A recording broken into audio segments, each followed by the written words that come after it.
When we talk about things like co-regulation and interdependence, it's really important to ask yourself this question first. Am I viewing these concepts through a codependent transactional lens? Because if you are, it's really easy to distort the concepts to reinforce the very patterns that you're trying to break, to justify emotional outsourcing, to keep seeing love as something you get rather than something you embody. So I will speak about them both, but be honest with yourself, because if you view love as something you get from people, you will stay stuck. Somebody asked me in my comments on this video, why do I feel like my framework is better? And I said, it's not about being better. One framework is restrictive because it outsources your well-being, and the other is expansive because it reclaims your personal power and your personal agency. So let's start with co-regulation. Co-regulation is a child development term. It means a regulated adult helps a child regulate their nervous system because children can't do that on their own. But somewhere along the way, this concept got pulled into adult relationships and then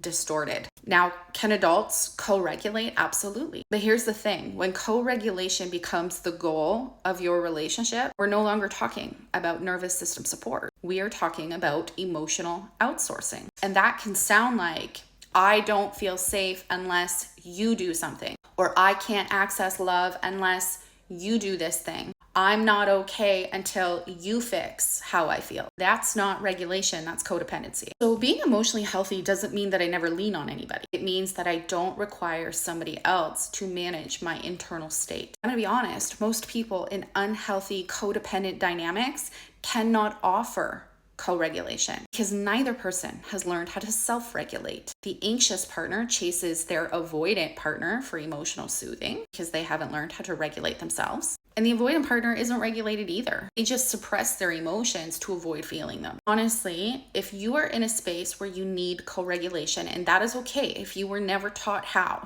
save it for your therapist. In relationships, it needs to be optional support, not a requirement for functioning. Now let's talk about interdependent. This too gets distorted because people think it sounds like I'll carry your trauma and you carry mine. I'll meet your needs and you meet mine. That's just codependency with better language. True interdependence means I hold my pain, you hold your pain. I will sit with you while you meet your need, but I will not become the thing that you need. And then through this, we can create a space where healing is respected. You don't heal by asking your partner to meet the need that your parents didn't. You didn't feel seen growing up. You can't ask your partner to do X, Y, and Z so you feel seen. That's not how it works. You are being called to see yourself. You heal by meeting those needs yourself and then allowing the relationship to witness that healing, not be responsible for it. Because if we don't learn to be the source of our own emotional safety, we will always look to others